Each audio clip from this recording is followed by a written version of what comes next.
Hello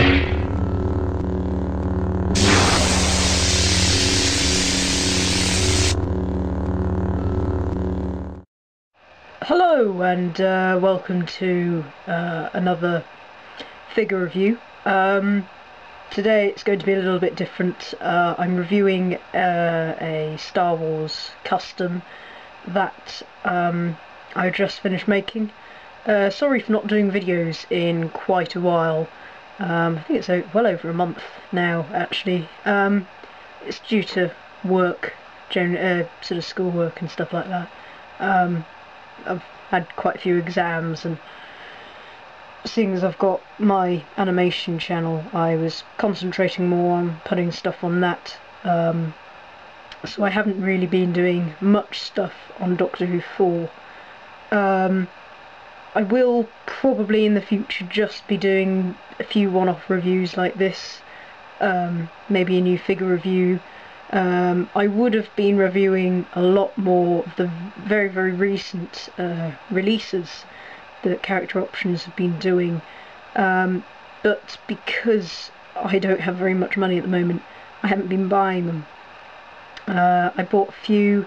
I bought the City of Death set, but it was long after lots of reviews had been done. I think I bought another set, can't really remember.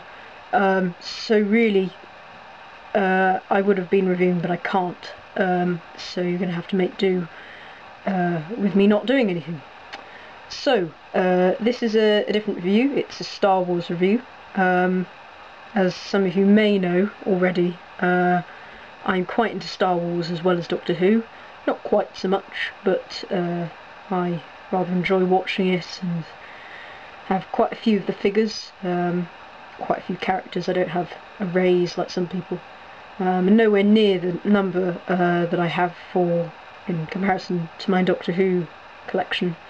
But this is one of the customs I've just finished making. As some of you can make out, it's Han Solo from A New Hope. You can buy these figures. You can buy Han Solo, many of them from A New Hope. But lots of them that there aren't very well articulated. They're not very nice.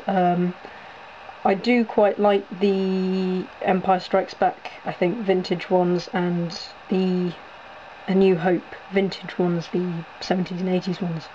But I really don't have enough money to get them.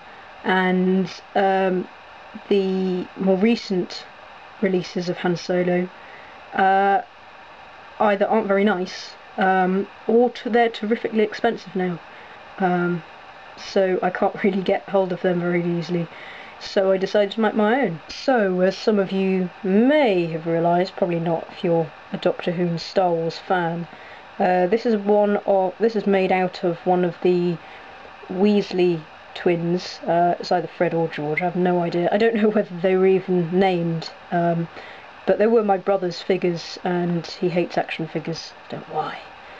Horrid child.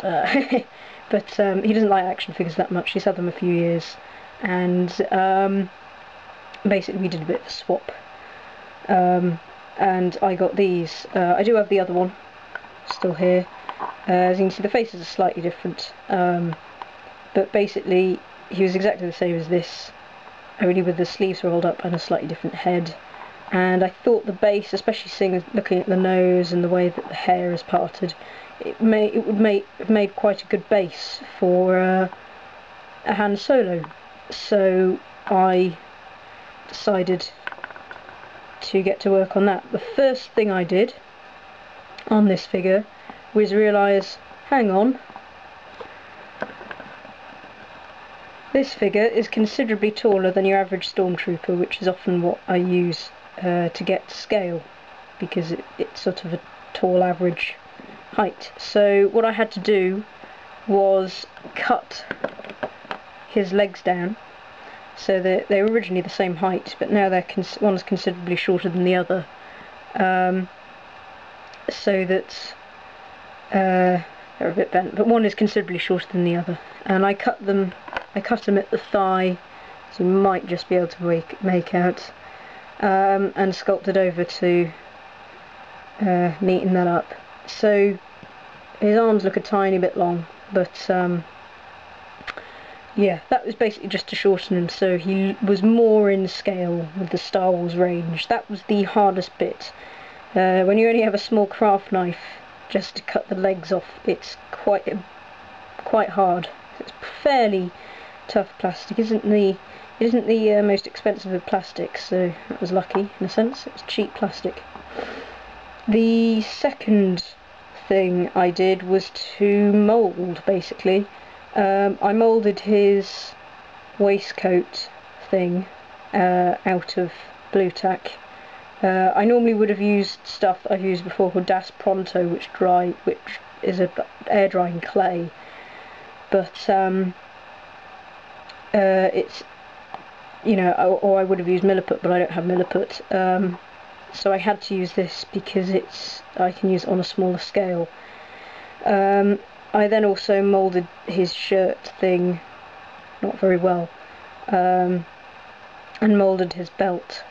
I also cut down his lower legs, they looked a bit more like boots, and I also cut off the laces so they looked a bit more like they were boots joining on. I think the left leg is considerably better done than the right. And then it was literally just a lot of painting. So the first thing I did was to paint his trousers. I got sort of an enamel blue.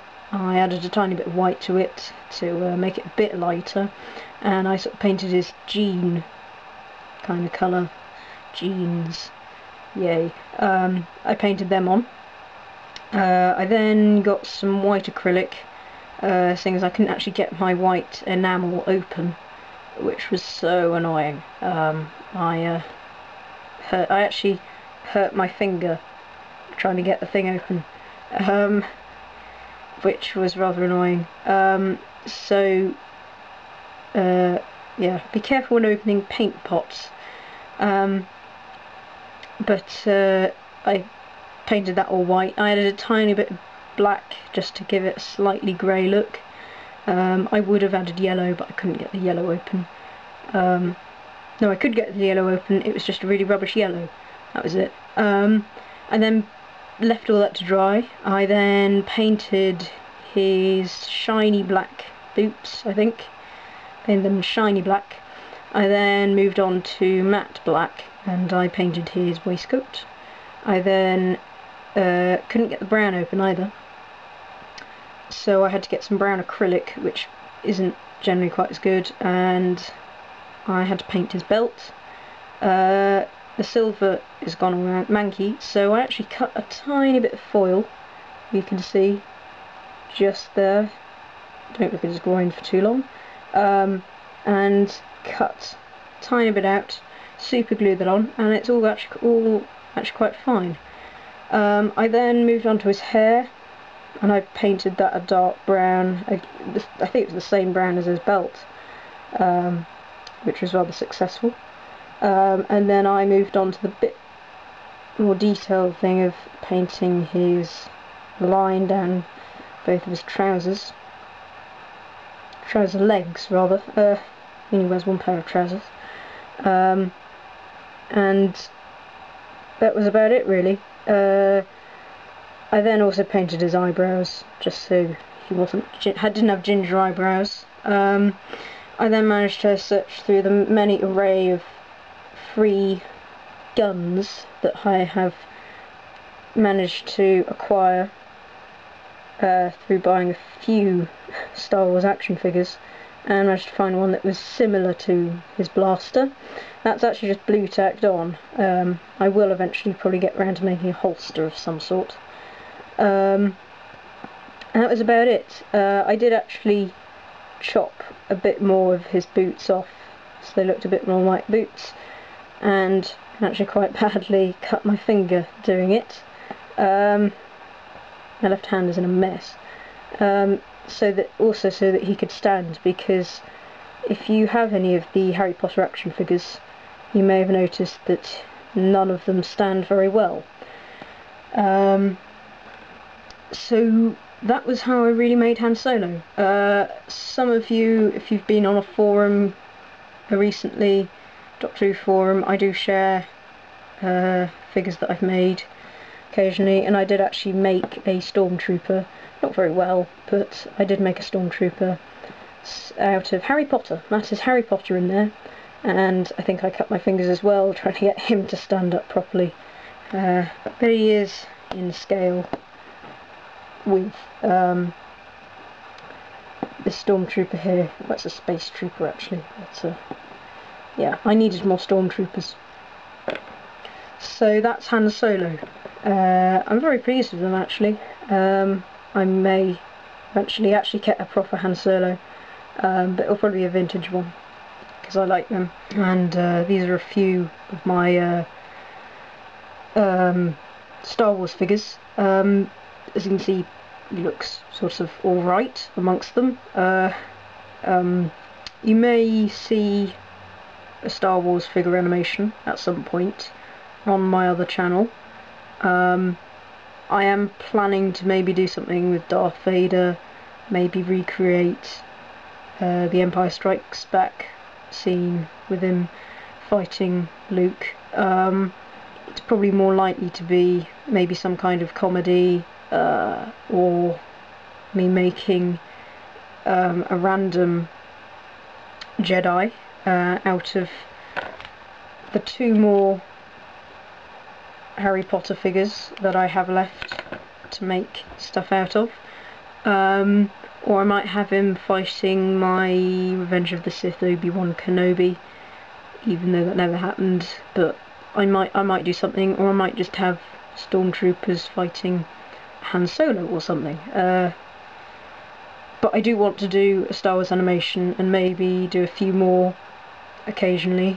You know, it's not one, you know, most Star Wars things are done in Lego, though there are a few figure animations out there, and it would be something for, I mean, a few of you must probably subscribe to LongStripyScarf,